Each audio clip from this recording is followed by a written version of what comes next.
Hello everyone, this is Bradley. Today this is a second tutorial in the series talking about instancing objects in animation nodes. Long time ago there was already a tutorial talking about the two ways of instancing.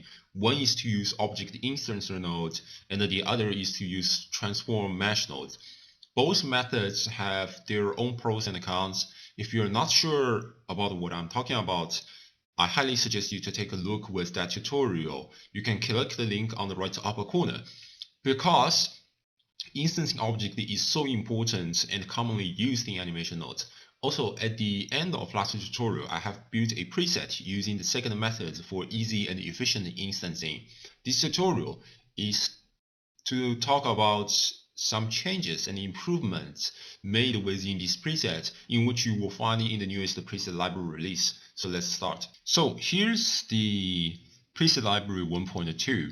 So here's the old version of instancing objects preset that we're going to talk about. I don't want to spend too much time here because this is already outdated, but I still would like to show you how what kind of function it's designed to achieve advantage or other things. Basically kind of recap from the last time.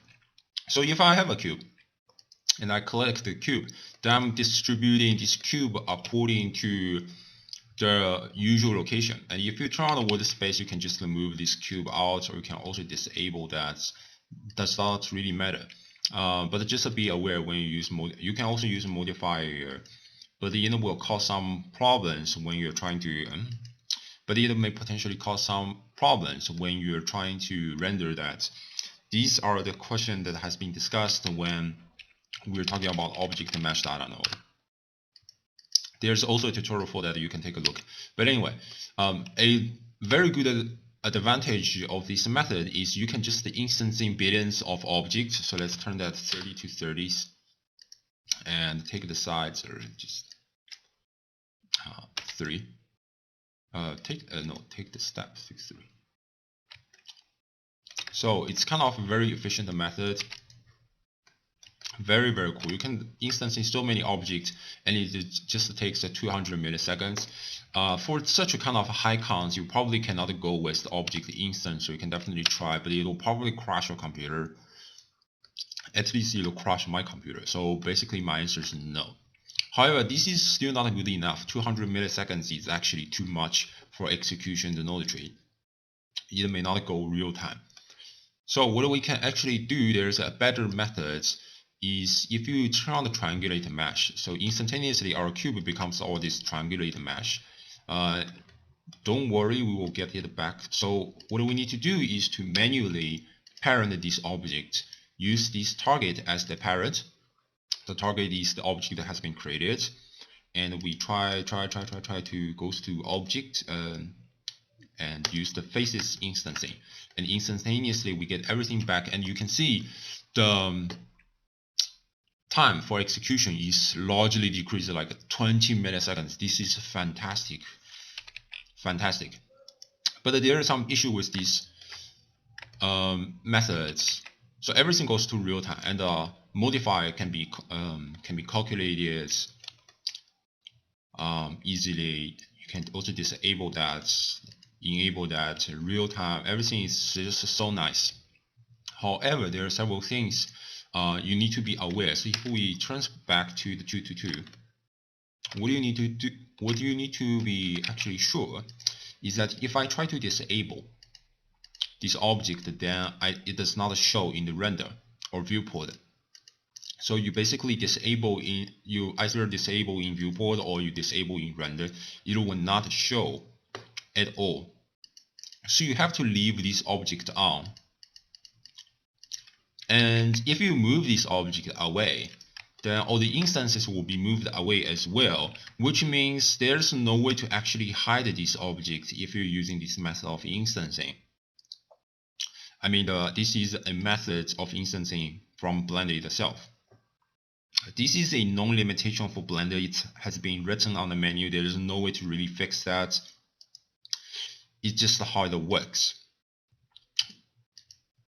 So this is one limitation. And considering previously what you need to do is to manually parenting object and other stuff.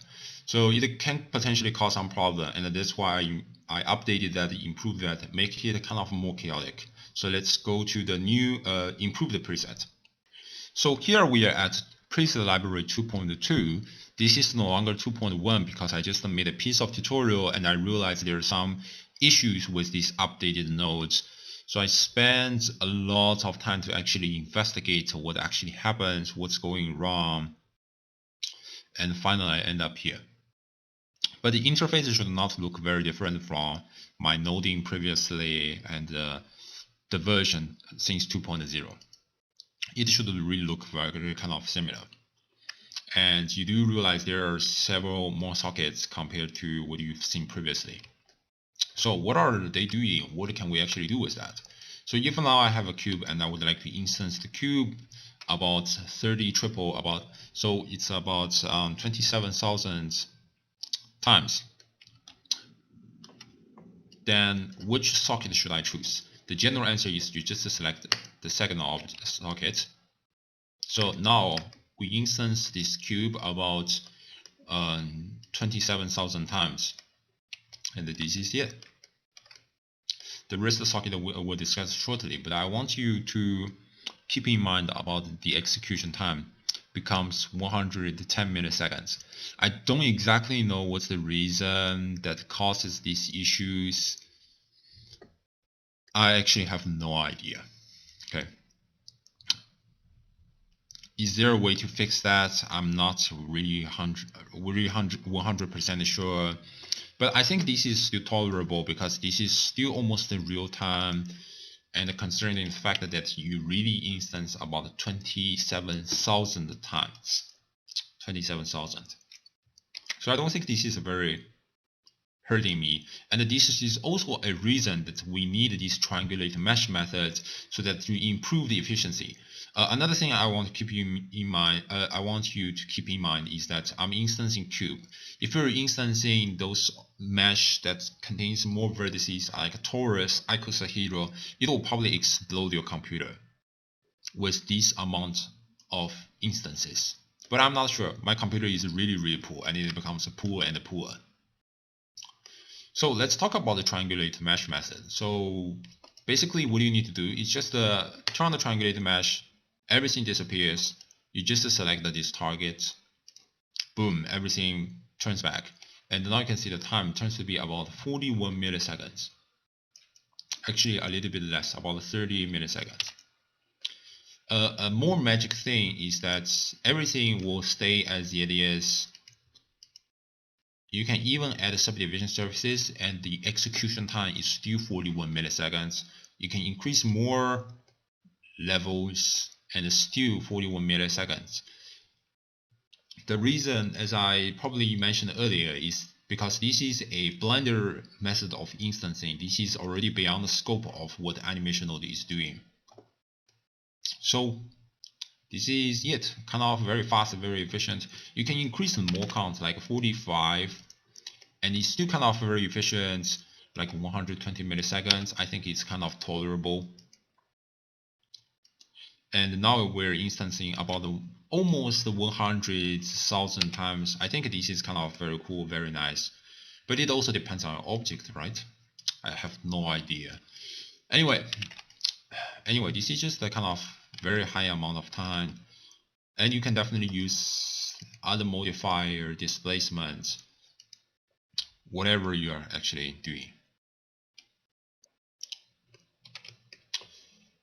And another good thing I want you to keep in mind is that if we decrease the count, and you can see here we only see 8 objects in total that we instanced, and we no longer have the original cube. So where does it go? How can I actually hide that without hiding that?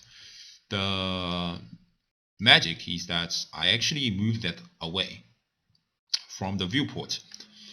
So as long as you're not doing a real scale of a city, which turns to be several kilometers large, otherwise you'll probably never see this cube ever again because it has been moved upwards about 1,000 meters. It's just a very long distance. So I don't really hide that, I just make you don't see that. This is what I did. But it also turns to be another issue. What if I would like to move this cube? Because now I can move these cubes, move upwards about 7 meters, and it move upwards. But soon as I execute this node tree, everything goes back, because the node will recalculate itself and reset the cube back to its position. So this is not a very good way to do that. So what if I actually move all my target? And if I execute the node tree, it seems goes back to original location. It does not really change. So what am I supposed to do? How am I supposed to fix this issue? Okay. So the method to actually move everything, if you wish, is to use the third object socket, which is a matrix socket. So now I have an empty. It does not matter with the name. You can choose any name, like don't matter, don't care. So just don't care. You can. It's just an empty. You can also use a cube, use a sphere, use whatever things. But the things I don't want to see this thing, so I use an empty because it will not show up on render. And then just move that. But obviously you need a trigger enabled. This is something that I've discussed in other tutorials. You can check, and I'm going to make another one to explain about the trigger if you're not sure what I'm talking about. But basically this is it. So this is basically this is the use of these 3 sockets, and you can definitely disable this triangulate mesh. Everything is still automatic. You still have our cube back to its normal location, and you can move that. Can you actually move that? No, probably no. So if you would like to move this cube with this selected, you probably wish to use don't care or whatever empties in the circuit socket. But as soon as you disable this linkage in the second socket, you can just move this cube as you wish. It's your decision now. And the target, you can just delete that. I don't care what actually you made. It does not really matter. So basically the improvement is I made things more kind of automatic, more pleasant to play with, while keep the integrity or kind of efficiency that it used to be. And this is about it. And you do see there's a lot of hidden sockets. I don't want you to keep an eyes on all these kind of sockets actually. Probably the only 2 things that you need to be care about is this load UV and the load vertex color. But I don't think you are going to use this load vertex color. You just need to consider about the load UV. It will be useful if you're using the normal method of instancing. If you're using triangulate mesh, it no longer matters with the use water space, use modifier, or load UV. Everything no longer matters. So you can definitely play with that. I think this is it. The internal building becomes so crazy that I don't want to discuss. So if you're interested in the preset library is there, you can just hit tab, go to the preset, and you can control F instancing objects, and it will show up the frame that leads you to the internal building of these nodes and so on and so forth. This turns to be a lot more crazy than it used to be, so you probably don't want to really take a look into that unless you really wish. But this is about it. Okay, I hope you enjoyed this tutorial and these presets and whatever. I hope you to see you next time. Bye bye.